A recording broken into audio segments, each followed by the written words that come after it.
So Sima Qian is finding a way to say, if we look to the past, we learn how to judge the present. We learn to figure out what's on the wrong track, and we can think about ways of changing it. The second strand I want to talk about is a man named Dong Zhongshu, who's thought of as the great Confucian of the Western Han Dynasty. Now, Dong Zhongshu has his finger in many pies. One of them, in fact, is cosmic resonance. He writes a little book which uses cosmic resonance theory. He's interested in statecraft.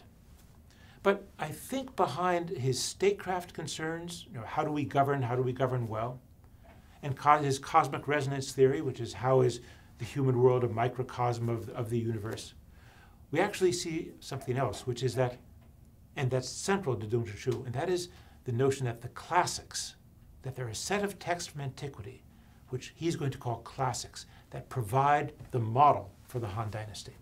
Dong Zhongshu finds in the classics the Zhou Dynasty from normative models for the conduct of government and civilization.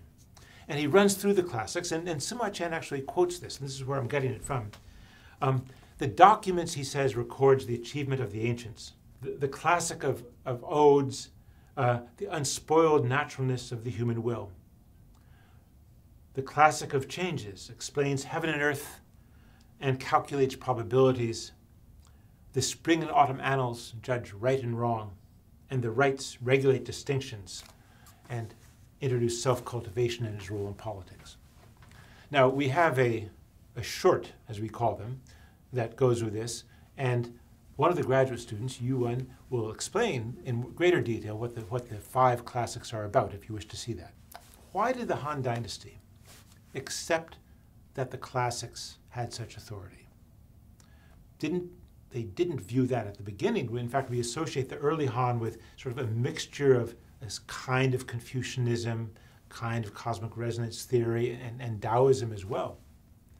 And the Han does, in fact, is the first time that these texts are regarded as official classics and taught officially by erudites at the school. In fact, we have pictures of them, of this classics engraved on stone in the Han Dynasty still, although the full stone blocks are no longer available.